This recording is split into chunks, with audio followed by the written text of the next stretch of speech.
right when the pandemic ended, I went to Jacksonville to see the first two shows that they played there when it was just the Tedeschi trucks. Yeah, the ones I was the most jealous perhaps I've ever been of fans because it was so long without like a real full band show, and I'm like, oh, I want to. I seriously thought about like, oh, maybe I should go out to like that because that's really special stuff. But I think that there were a couple of tapers there, so I didn't catch the audio of those. But yeah, that's super cool that you went out there.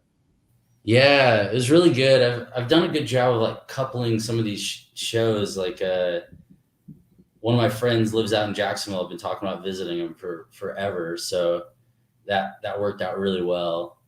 Yeah, that was I neat. feel.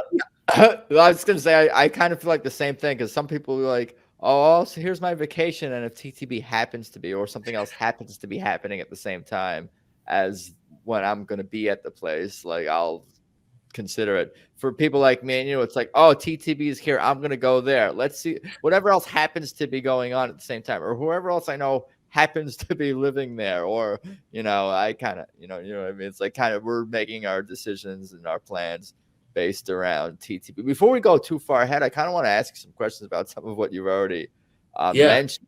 Um, um, did you see? It sounds like you saw Ephraim before he joined TTB because I actually pulled up that like bar graph thing of when everybody came in and out of the band, and I think he came in 2015, the middle of 2015. It looks like I'm Okay. assuming this is accurate.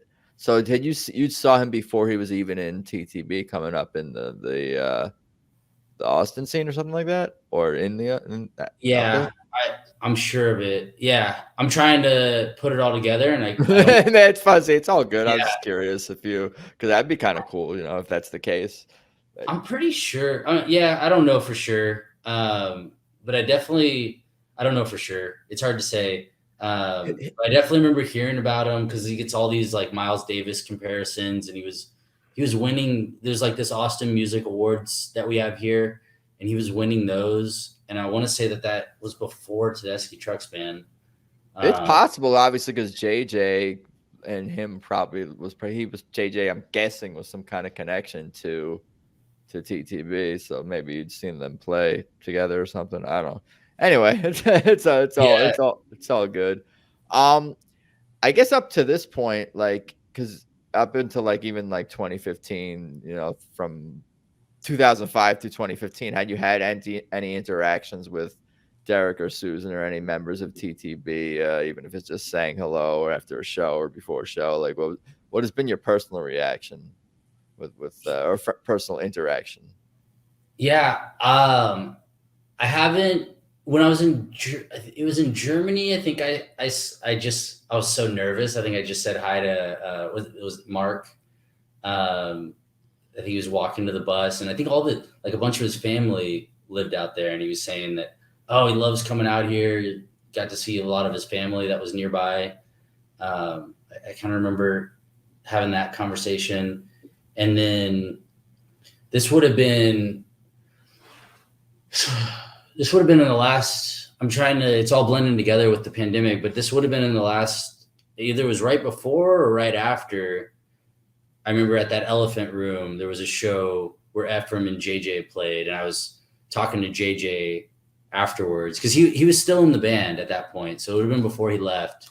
Because I remember I kept telling him like kept asking like why they didn't play at different venues in Austin that I like would love to see them play at. And he was just like, I don't know, I don't do that stuff. Like somebody else does that stuff in the band. He's like, but that would be cool to play there. Uh, Well, you go tell them what I'm telling you. yeah, exactly. Exactly. But he was just so sweet, man, and so friendly and like easy to talk to and like open to talk. Wasn't like just real friendly and just good guy. Yeah, he had seemed to have a good energy, has a good energy to him, for sure too. What about a little more about the European shows, the shows in Europe? Do you notice the audiences are different, the experience is different? What's the difference between those and the American shows, if anything, from your perspective?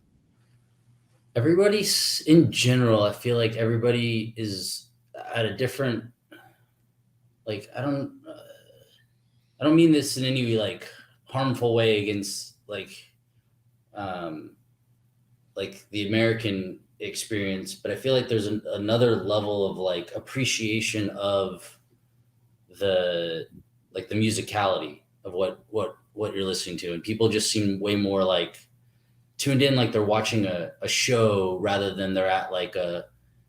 Sometimes there's a level of like I'm at like a party, kind of.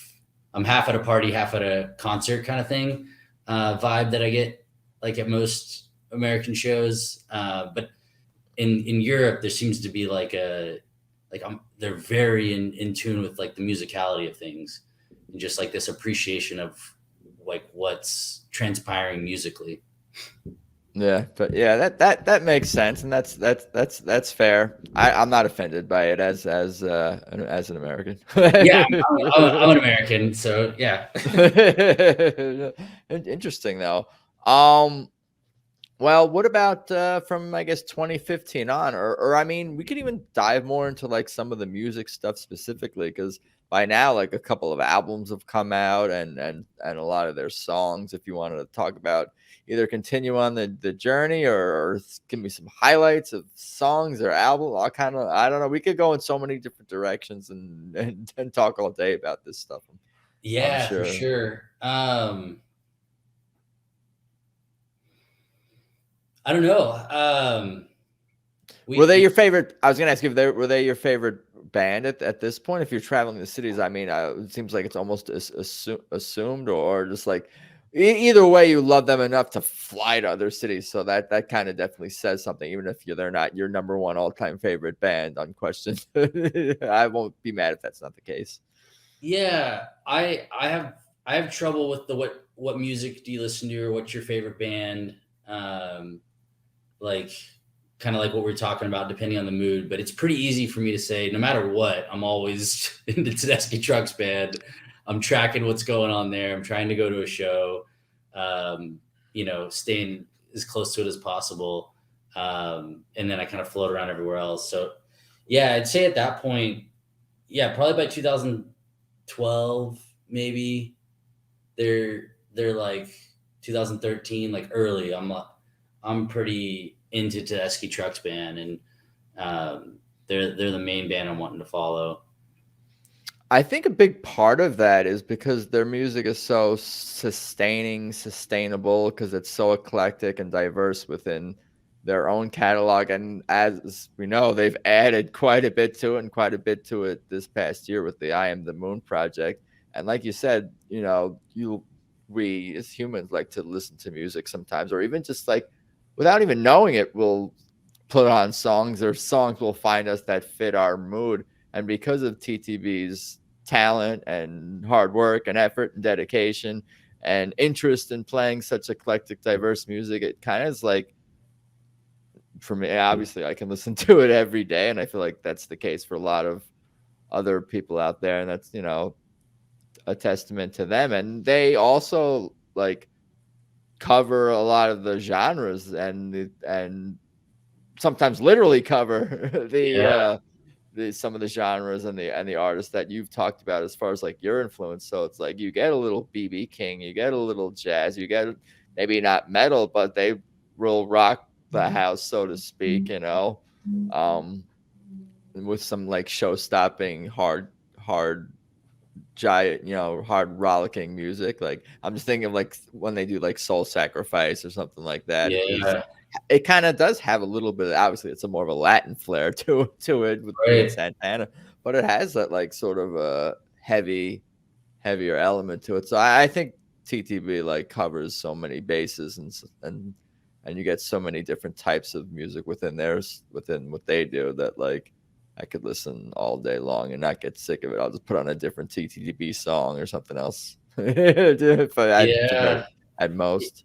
yeah, totally. A lot of the you make me think about the Indian classical kind of influences with Derek and the slide, and some of those sounds he's making.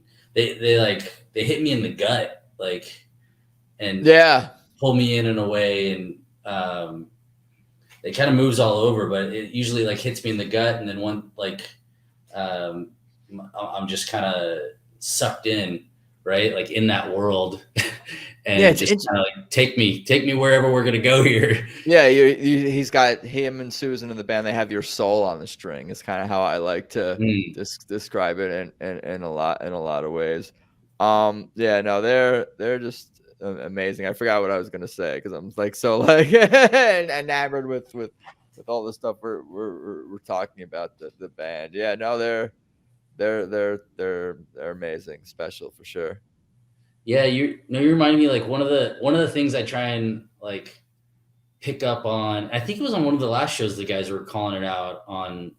I guess the would have been the DC shows that they'd heard it, but I noticed it at one of the shows at the Beacon this year, which were my first Beacon shows. But the Idle Wind, they're like teasing the Maki Madni or the Sahib Terry um, from Derek Truck's band. Like they're like teasing it in there, and it's like it's in one of the solos. He's like starting to he like drops into it, and oh, that was like one of my favorite songs. I listened to that song from Derek Trucks when I was getting into him like on repeat. So that was like super fun to like to notice that was going on, and an Idle Wind, which is probably one of my like one of my favorite songs.